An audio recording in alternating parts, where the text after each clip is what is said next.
Hi everyone, in this video I'll be painting the Kroxigor's scales and flesh. So this picture was released on the Warhammer official page and I got a lot of interest from it. So I thought I'd make a video of how I painted them, what colors I used, and I just hope it's useful. So this is how it looks now. This one I made earlier. It's not finished, the base isn't finished, and then this is the finished one. You can see all the green marble in the weapon. The base is a slightly different color now because I've dry brushed a lot. So first off, I've zenithalled it, but you don't have to. And first off, I use iron rack skin over the belly and parts of the leg, the feet, and the hands. And part of the arm too. You can see on the model itself there's a bunch of thick scales, and then the scales kind of disappear, and where they disappear that's where I kind of start painting the iron rack skin. So I gave it around 2 to 3 coats. I added a bit too much water to it actually. So now I use Nocturne Green, and I just paint this over all the rest of the model, mainly the scales. And just take your time. I'm using quite a large brush for this one, it really does save time. And this brush is, I really like using it, but it does retain a lot of water. So I sometimes, it's good for blending and wet blending, which I'll be doing in this video, but at the same time you got to be careful because sometimes it might retain a lot of water and then it'll just spread or be too thin. So it took a bit of practice for me. So here we go now. So what I did, I made a line between the Nocturnal Green and the iron rack. Then it's still a bit wet now. The Nocturne Green is still a little bit wet. And what I'm doing, I'm just adding water to the brush and making sure I'm not adding too much water. So I'm constantly dabbing it. And what I'm doing, I'm just wet blending it. It's kind of like glazing, but a bit different because I'm not there's no paint on my brush at the moment. There is a bit once I lift it off, and then what I do, I just keep pulling it away from the area that I want to paint. So you can see now it's got a slight gradient on the side, on the belly. So I went back to painting the scales, and for this technique I like to focus on one body part at a time first. So I've kind of finished the belly, and then now I'm moving on to the arm, and I'm only focusing on this side of the body first anyway. So I've removed the the paint from the brush, and I'm just dragging it along now. I'm going towards the Nocturnal Green scales, and now I've added some paint on the brush again. So mostly this video is going to be putting paint on the brush, paint on the model, then washing off the paints, glazing it and wet blending it, and then adding a bit of more paints to the area that I might have used a bit too much water. And here we go. So I'm adding more paint to this now, and for this part there's some residual paint on the brush, and I'm just glazing that now towards the Nocturnal Green, away from the center of the belly. So the reason why I'm spending so long on this is because I'm trying to work out where I want the light parts to be, the light flesh and the thick scales. So it just takes time, go back and forth, and after a while you do get used to it, and you can actually go through a whole unit in no time, to be honest. But I wouldn't recommend it on 20 Sauruses, and it'll take you ages. But I mean, you can, but it won't be as quick as an airbrush. I paint the tail, make it nice and thick, no glazing there. I go over the arm again because I'm not too happy with it. It just feels a bit strange. This area here, it's missing something. It's not clearly connected. So I'm trying to make it nice, and I'm really trying to build up the gradients, and I'm trying to avoid a harsh line separating the green and the iron rack skin.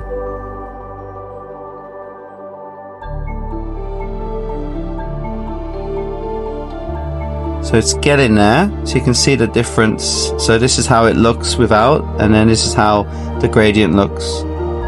It's getting there. It's still not 100% how I want it, but I'm liking the transition. And I love using this nocturnal green. So wet blending. So I'm going to show you a bit more detail on this side now. So this is the thick paint. It's actually quite thick. And then I actually use Iron Rack skin this time. And I just try and mix those two colors together. And I'm stippling it.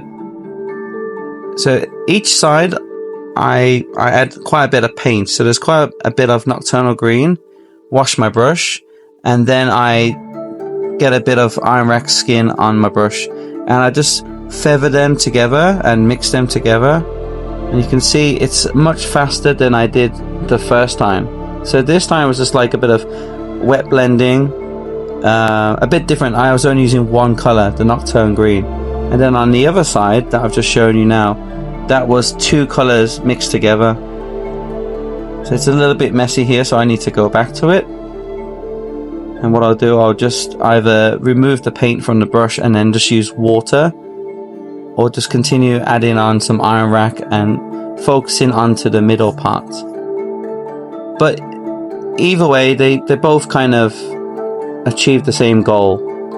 So it's up to you. It's quite a fun these models are really great at practicing wet blending. I really recommend lizard models, not only from Games Workshop, but you know, any model you find that's a lizard, crocodiles. It's pretty fun. So for the head, I'm focusing the nocturnal green on the uppermost part above the jaw, and the jaw I'm kind of leaving it the Iron Rack skin, and then with it's still wet, the nocturnal green, and I'm dabbing a little bit of Iron Rack skin onto the bottom of the jaw, and I'm kind of going over the top lip. There's not too much Iron Rack skin on my brush. And what you can do, you can mix it with water and then dab it, and then there you go, look. So you can see a nice transition. So now I experimented with using midtones. So you see here, like I've used the wet blend in this part, but it's a bit too pale. So what I'm doing now, I'm re-adding some paint, but I've mixed this paint with the Iron Rack skin and it's nocturnal green mixed with Iron Rack skin, 50-50. And I'm using that as like a mid-tone between the two colors. And it seems to be working much better as well. And then I'm wet blending them with the pure Iron Rack skin and the nocturnal green on either side.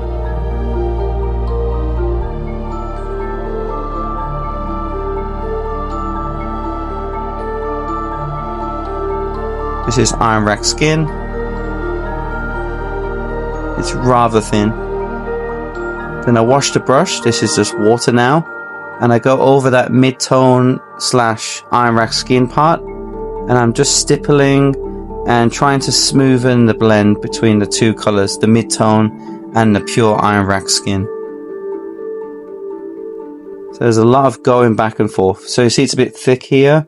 So I need to wash my brush now. And then I just need to wipe away that excess Iron Rack skin to show more of that mid-tone.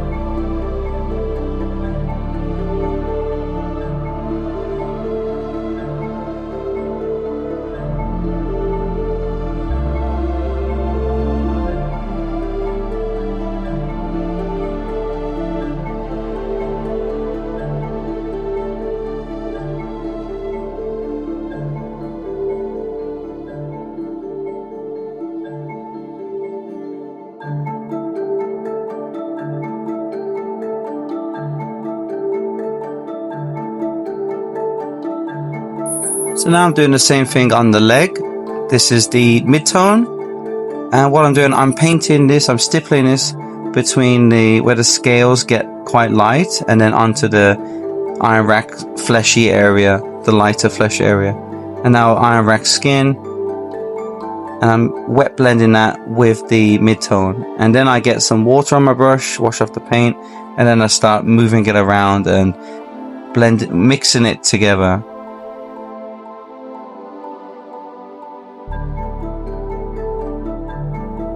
and I'm using a smaller brush for this part as well. It's not the best brush, it's an old brush. I really do need to get some new brushes.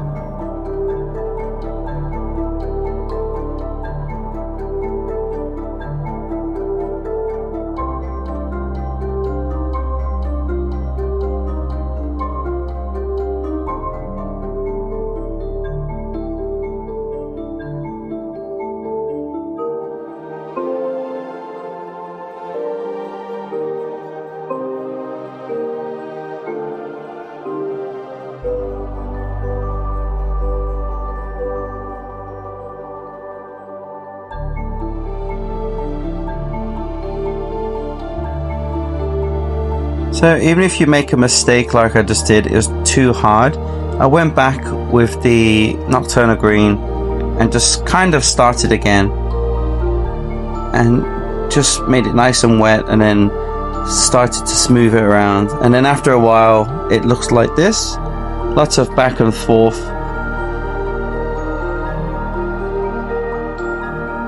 You know, maybe I could add some on the legs or some other areas, but I'm happy with it now. Then, to tie everything together and add a bit of shade into all the little muscles, I mix the Krox shade with Lamy Medium, 50-50, maybe a bit more Lamium to be honest. And then I just mix that all over the model, even the scales. And try to, when you see like a crevice, you just push it into the crevice. So there's not too much on my brush now. I usually soak my model in it, but for this one I just use it sparingly, so I don't want it to pool anywhere, and I have more control over it. You can already see the difference before without the Krox shade. It's got a greeny kind of color to it. It's more like the blends are much smoother. Now I dry brush a bit now over the model. It's like a light dry brush, and I just pick out the sharpest edges of the hard scales, and maybe on the chest as well, or under the tail, just to pick out some lumpy areas or areas of interest. The reason why I'm dry brushing this now is I'm gonna do a bit of a kind of slap chop-esque technique. So I chose a brighter color to dry brush it. It's quite stark, and I didn't like the look of it at this stage, but it does pay off eventually when I start adding the contrast paints over these scales. So I use Cadian Flesh for the mouth.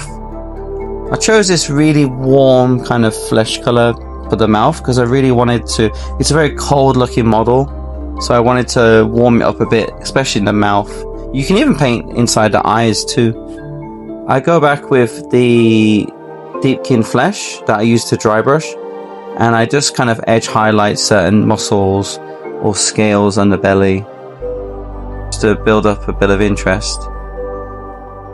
I even do it on the lips as well, like here, and the jaw. I just pick out all the sharpest areas, the little lines you can see there, and this will really help separate the face and really make it stand out much more.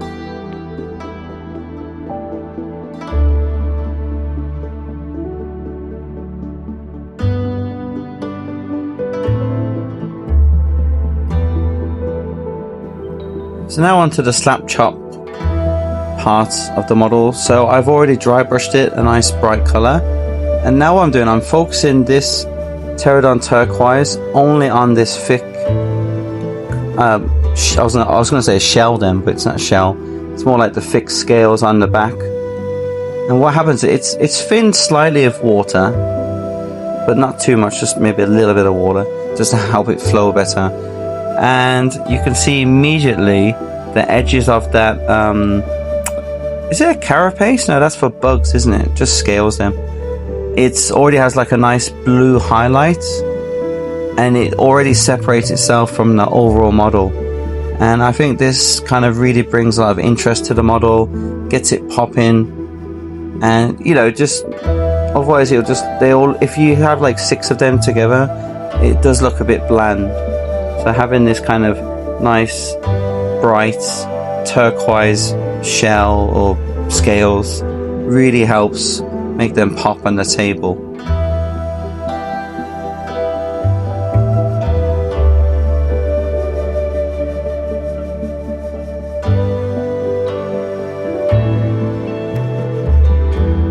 So the closer I get to the nose, I thin the Pterodon turquoise with with much more water. Like I stop here, just by the nose, then I'll get some water and I'll just like feather it, like I've been doing for the whole model.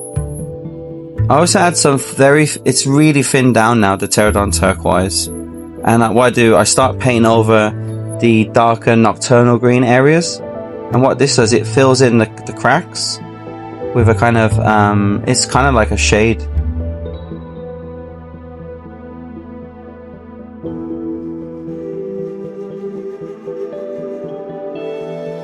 And then I kind of have a thicker shade of Pterodon turquoise on the front part, like on the face, on the Ironrack skin. And I just play around a bit. So I use Mephiston red to paint the markings on their scales. You can do any shape you want, but what I do, I'm following the scales in the middle. There's like a certain pattern, and I'm just using them as like a guide.